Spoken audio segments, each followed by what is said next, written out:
ನಿರಾಕಾರಿ ಶಿವಾವತಾರಿ ಸ್ಥಿರಪ್ರಜ್ಞ ಜಗದ್ಗುರು doctor ಅಪ್ಪಾಜಿಯವರ ಪವಿತ್ರ ಚರಣಾರವಿಂದಗಳಲ್ಲಿ ಅನಂತ ಕೋಟಿ ಶಿರಸಾಷ್ಟಾಂಗ ಪ್ರಣಾಮವನ್ನು ಸಮರ್ಪಿಸಿ ವೇದಿಕೆ ಮೇಲೆ ಆಸೀನರ ಪರಮ ಪೂಜ್ಯ ಪರಮಾತ್ಮಾನಂದ ಮಹಾಸ್ವಾಮಿಯವರಿಗೂ ಪರಮ ಪೂಜ್ಯ ಪೂರ್ಣಾನಂದ ಭಾರತಿ ಮಹಾಸ್ವಾಮಿಯವರಿಗೂ ಪರಮ ಪೂಜ್ಯ ಸಚ್ಚಿದಾನಂದ ಮಹಾಸ್ವಾಮಿಯವರಿಗೂ ಪೂಜ್ಯ ಮಲ್ಲೇಶ್ವರ ಶರಣರಿಗೂ ಅನಂತ ವಂದನೆಗಳನ್ನು ಸಮರ್ಪಿಸಿ ಈ ಕಾರ್ಯಕ್ರಮದಲ್ಲಿ ಪಾಲ್ಗೊಂಡಿರುವ ಶಿವಸೋದಿಗಳ ತಮ್ಮೆಲ್ಲರಿಗೂ ಅನೇಕ ಶರಣಾರ್ಥಿಗಳು.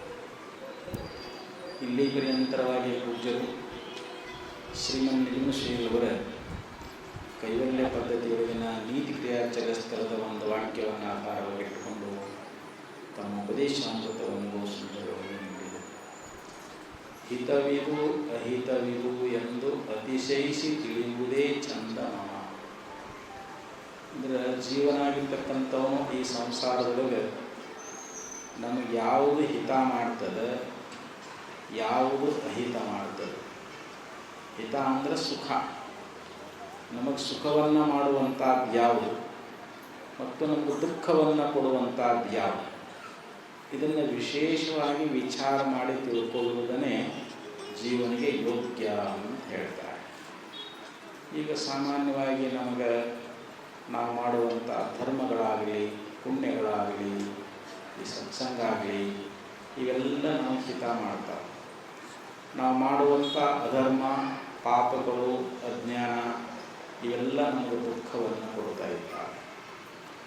ನಾವು ಈ ವಿಷಯ ಸುಖಗಳನ್ನು ಇವೇ ಸತ್ಯ ಇವೇ ನಿಜ ಅಂತ ತಿಳ್ಕೊಂಡೀವಿ.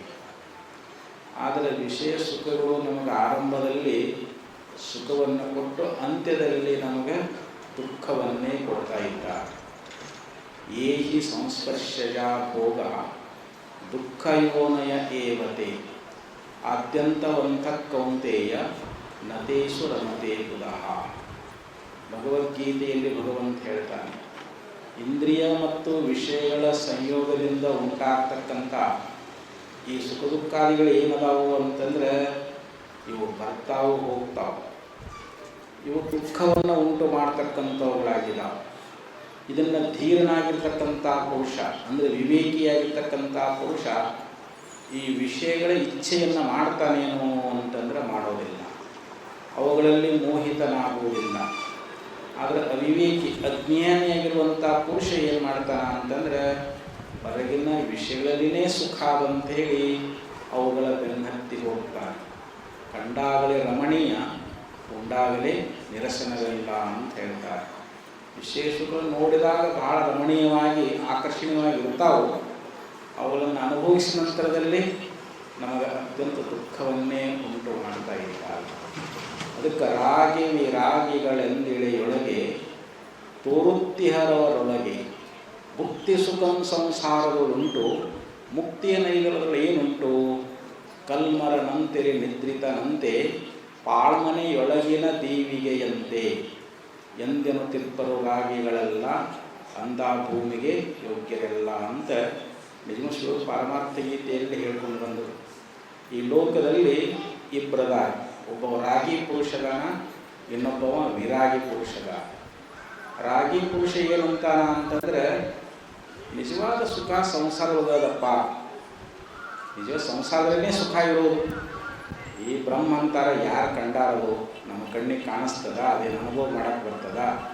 ಮುಕ್ತಿ ಸುಖಂ ಸಂಸಾರವನ್ನುಂಟು, ಮುಕ್ತಿ ಅನ್ನೋದ್ರಲ್ಲಿ ಏನುಂಟು, ನಿಮ್ಮ ಮುಕ್ತಿ ಸುಖ ಹೆಂಗದ ಅಂತಂದರೆ ಕಲ್ಮರನಂತೆರೆ ನಿದ್ರಿತನಂತೆ. ಈ ಕಲ್ಲು ಮರ ಇವು ಅದಾವ, ಅಥವಾ ನಿದ್ರಿತನಾಗದ ಪುರುಷನಿಗೆ ಏನಾದರೂ ಆನಂದ ಐತೇನೋ ಅಂತಂದ್ರೆ ಇಲ್ಲ, ಅವೆಲ್ಲ ಅದೇನು ಅನುಭವಕ್ಕೆ ಬರಂಗಿಲ್ಲ. ಅದಕ್ಕೆ ನಮಗೆ ಈ ವಿಷಯ ಸುಖಗಳೇ ನಮಗೆ ಸಂಸಾರದಲ್ಲಿನೇ ಸುಖ ಅದಂಥೇಳಿ ಯಾರು ಈ ರೀತಿಯಾಗಿ ವಿಷಯ ಸುಖಗಳನ್ನು ಬಯಸ್ತಾ ಇದ್ದಾರೋ ಇವರಿಗೆ ರಾಗಿ ಪುರುಷ ಅಂತ ಕರೀತಾ ಇದ್ದಾರೆ. ವಿರಾಗಿಯಾಗಿರ್ತಕ್ಕಂಥ ಪುರುಷ ವಿಷಯಗಳೆಲ್ಲವೂ ಇವು ದುಃಖ ರೂಪದವು, ಇವು ಅನಿತ್ಯದವು, ಇವು ನನಗೆ ಶಾಶ್ವತ ಸುಖವನ್ನು ಕೊಡಲಾರವು ಅಂಥೇಳಿ ಇವುಗಳ ಮೇಲೆ ವೈರಾಗ್ಯವನ್ನು ತಾಳಿ ಈ ಆತ್ಮಚಿಂತನದಲ್ಲಿ ತೊಡಗುತ್ತಾ ಇದ್ದಾನೆ. ಅವನು ಜ್ಞಾನ ಮಾರ್ಗವನ್ನು ಅವಲಂಬನೆ ಮಾಡ್ತಾ ಇದ್ದಾನೆ. ಅವನಿಗೆ ಜ್ಞಾನದಿಂದ ನಿತ್ಯ ಸುಖ ಅನ್ನುವಂಥದ್ದು ಅವನಿಗೆ ಪ್ರಾಪ್ತಿಯಾಗ್ತದೆ ಅಂತ ಹೇಳ್ತಾ ಇದ್ದಾರೆ. ಕಠೋಪನಿಷತ್ನಲ್ಲಿ ಯಮಧರ್ಮ ನಚಿಕೇತನ ಕುರಿತು ಒಂದು ಮಾತು ಹೇಳ್ತಾರೆ. ನ ಸಾಂಪರಾಯ ಪ್ರತಿಭಾತಿ ಬಾಲಂ ಪ್ರಮಾದ್ಯಂತಂ ವಿತ್ತ ಮೋಹೇನ ಮೂಢಂ ಅಯಂ ಲೋಕಃ ನಾಸ್ತಿ ಪರ ಇತಿ ಮಾನಿ ಪುನರ್ ವಶಮಾಪದ್ಯತೆ ಮೇ. ನೋಡಪ್ಪ, ನನ್ನ ಪಾಶದಲ್ಲಿ ಯಾರು ಬೀಳ್ತಾರೆ ಅಂದರೆ ಯಮಲೋಕಕ್ಕೆ ಹೋಗೋರು ಯಾರು ಅಂತ ಈ ವಿಚಾರವನ್ನು ಬಹಳ ಸುಂದರವಾಗಿ ಹೇಳ್ತಾರೆ. ನ ಸಾಂಪರಾಯ ಪ್ರತಿಭಾತಿ ಬಾಲಂ. ಬಾಲಂ ಅಂತಂದರೆ ಇಲ್ಲಿ ಅವಿವೇಕರು, ಬಾಲಕರು, ಸಣ್ಣ ಹುಡುಗರು ಅಂತ ಅರ್ಥ ಅಲ್ಲ. ಇಲ್ಲಿ ಯಾರು ವಿಚಾರ ಶೂನ್ಯರದ, ಯಾರಿಗೆ ಆತ್ಮಾನಾತ್ಮ ವಿಚಾರ ಅನ್ನುವಂಥದ್ದಿಲ್ಲ, ಅವರು ಈ ಯಾವ ಒಂದು ಮುಕ್ತಿಯನ್ನು ಪಡೆಯುವಂಥ ಮಾರ್ಗದಲ್ಲಿ ಅವರು ಹೋಗ್ತಾರೇನೋ ಅಂತಂದರೆ ಇಲ್ಲ. ಅವರಿಗೆ ಆ ಜ್ಞಾನದ ಮಾರ್ಗ ಅನ್ನುವಂಥದ್ದು ಅವರಿಗೆ ಗೋಚರ ಆಗೋದಿಲ್ಲ. ಪರಮಾತ್ಮನ ಪ್ರಾಪ್ತಿ ಅನ್ನುವಂಥದ್ದು ಆಗೋದಿಲ್ಲ. ಯಾಕಂತಂದ್ರೆ ಪ್ರಮಾದ್ಯಂತಂ ವಿತ್ತ ಮೋಹೇನ ಮೂಢಂ. ಅವರು ಯಾವಾಗಲೂ ಬರೇ ಪಾಪಗಳನ್ನೇ ಮಾಡ್ತಾ ಇರ್ತಾರೆ. ಲೋಕದೊಳಗೆ ಬರೇ ಪಾಪಗಳೇ ತೊಡಗಿರ್ತಾ ಇರ್ತಾರೆ. ಹಣದಲ್ಲಿ ವಿಶೇಷವಾದ ಲೋಭ ಇರ್ತದೆ ಅವರಿಗೆ. ಹಣದಿಂದಲೇ ನನಗೆ ಸುಖ ಅದಂಥೇಳಿ ಹಣವನ್ನು ಗಳಿಸುವುದರಲ್ಲಿಯೇ ಅವರು ಯಾವಾಗಲೂ ತೊಡಗಿರ್ತಾ ಇದ್ದಾರೆ.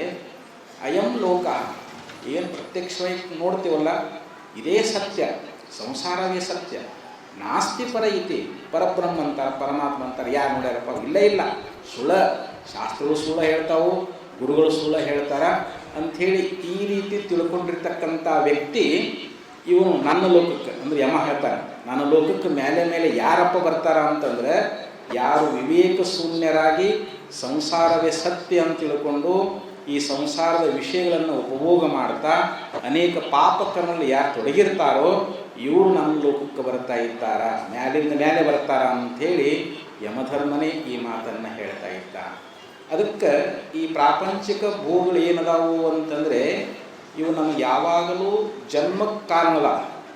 ಅವು ಇವುಗಳಲ್ಲಿ ಮೋಹಿತರಾಗಿ ಅವುಗಳನ್ನು ಸಂಪಾದನೆ ಮಾಡೋದರಲ್ಲಿ, ಅವುಗಳನ್ನು ಭೋಗಿಸುವುದರಲ್ಲಿ ನಮ್ಮ ಆಯುಷ್ಯ ಕಳೆದು ಹೋಯಿತು ಅಂತಂದರೆ ನಾವು ಮತ್ತೆ ಜನ್ಮವನ್ನು ತಾಳಬೇಕು, ಹುಟ್ಟಿ ಬರಬೇಕಾಗ್ತದೆ.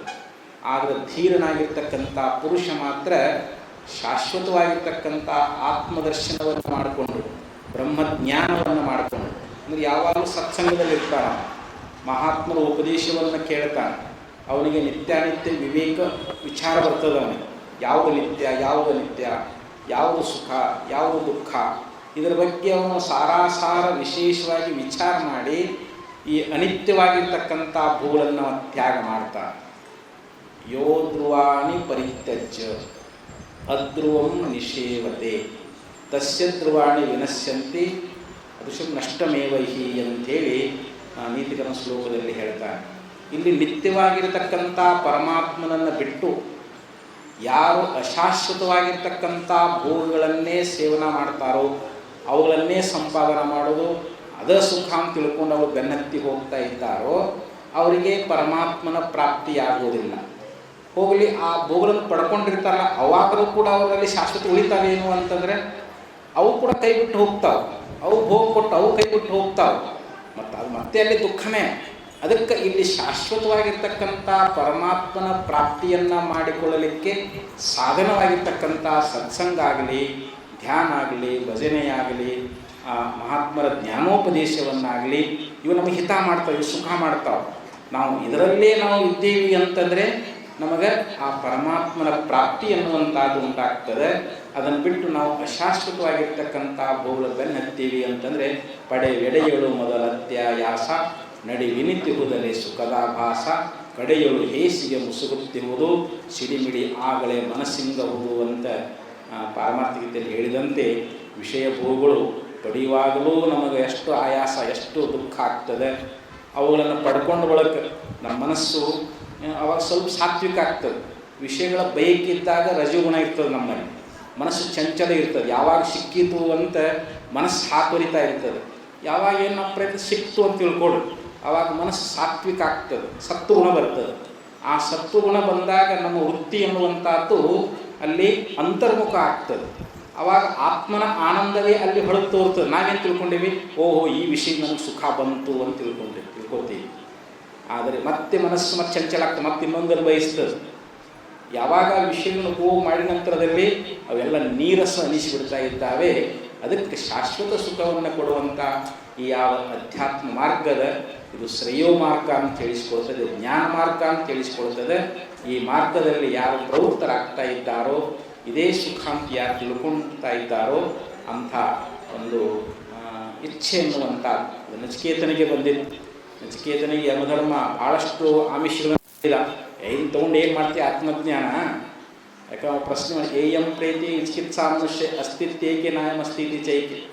ಈ ಜೀವ ದೇಹ ಬಿಟ್ಟ ಮೇಲೆ ಇರ್ತಾರಂತಾರ ಇಲ್ಲಂತಾರ, ಇದ್ರ ಬಗ್ಗೆ ಸಂಶಯ ಬಂದದ್ದು ಹೇಳಂತಂದಾಗ ಈ ಪ್ರಶ್ನೆ ತೊಗೊಂಡು ಏನು ಮಾಡ್ತೀನಿ ನಿನಗೆ? 100 ವರ್ಷ ಆಯುಷ್ಯುಳ್ಳಂಥ ಮಕ್ಕಳು ಮೊಮ್ಮಕ್ಕಳನ್ನ ಕೇಳ್ಕೊ. ಶತಾಯುಷಾನ್ ಪುತ್ರ ಪೌತ್ರಾನ್ವಿಶ್ವ ಬಹೂನ್ ಪಶೂನ್ ಹಸ್ತಿ ಹಿರಣ್ಯಮಸ್ವಾನ್. ನೀ ಆನೆ ಕೇಳ್ಕೊ, ಕುದುರೆ ಕೇಳ್ಕೊ, ಬಂಗಾರ ಕೇಳ್ಕೊ, ವಿಸ್ತಾರವಾದ ಭೂಮಂಡಲ ಕೇಳ್ಕೊ, ಒಬ್ಬ ಸಾಮ್ರಾಟ್ ಚಕ್ರವರ್ತಿಯನ್ನಾಗಿ ಮಾಡ್ತೀನಿ, ಸ್ವರ್ಗಲೋಕದ ಭೋಗಗಳನ್ನು ಕೊಡ್ತೀನಿ. ಆದರೆ ಈ ಪ್ರಶ್ನೆ ಮಾತ್ರ ಕೇಳಕ್ಕೆ ಹೋಗಬೇಡ ಅಂತಂದಾಗ ನಚಿಕೇತ ಧೀರ ವಿವೇಕಿದ್ದ. ಸ್ವಭಾವಮರ್ತ್ಯಸ ಯದಂತ ಕೈತತ್ ಸರ್ವೇಂದ್ರಿಯಾಣಾಂ ಜರಯಂತಿ ತೇಜ ಅಪಿ ಸರ್ವಂ ಜೀವಿತಮಲ್ಪಮೈವ ತವೈವ ವಾಹಾಸ್ತಮೃತ್ಯ ಗೀತೆ ಅಂತ ಹೇಳಿದ. ನೋಡಪ್ಪ, ನೀ ಕೊಡ್ತಕ್ಕಂಥ ಹೋಳು ಇವತ್ತಿರ್ತಾವೆ, ನಾಳೆ ಕೈ ಬಿಟ್ಟು ಹೋಗ್ತಾವೆ. ಯಾಕಂದ್ರೆ ಅವು ನಾಶ ಉಳ್ಳವುಗಳದಾವ, ಇಂದ್ರಿಯಗಳ ತೇಜಸ್ಸನ್ನು ಹರಣ ಮಾಡ್ತಾ ಇದ್ದಾವೆ. ಅದಕ್ಕೆ ನಿನ್ನ ಐರಾವತ ಕಾಮಧೇನು ಕಲ್ಪ ನಿನಗೆ ಇರೋಲ್ಲ, ನನಗೇನು ಬೇಕಾಗಿಲ್ಲ, ನನಗೆ ಅಧ್ಯಾತ್ಮ ಜ್ಞಾನವನ್ನೇ ಬೋಧ ಮಾಡುವಂತಂದಾಗ ಇವು ನಿಜವಾಗಿ ವಿವೇಕಿದಾನ, ಇವ ಧೀರದಾನ ಅಂಥೇಳಿ ಯಮಧರ್ಮ ನಚಿಕೇತನಿಗೆ ತತ್ವಜ್ಞಾನವನ್ನು ಬೋಧ ಮಾಡುವಂಥವನಾಗ್ತಾ ಇದ್ದಾನ. ಅಂಥ ಶ್ರೇಷ್ಠವಾದ ಹಿತವನ್ನೇ ಉಂಟು ಮಾಡತಕ್ಕಂಥ ಅಧ್ಯಾತ್ಮ ಜ್ಞಾನವನ್ನು ಅಪ್ಪಾಜಿಗಳು ನಮಗೆಲ್ಲ ಬೋಧ ಮಾಡ್ತಾ ಇದ್ದಾರೆ. ಅದನ್ನು ಕೇಳಿ ಧನ್ಯರಾಗೋಣ ಅಂತ ಹೇಳ್ತಾ ಈ 2 ದಿನ ಅಪ್ಪಾಜಿಗಳ ಮಾಡ್ತಾ ಇದ್ದೇನೆ. ಓಂ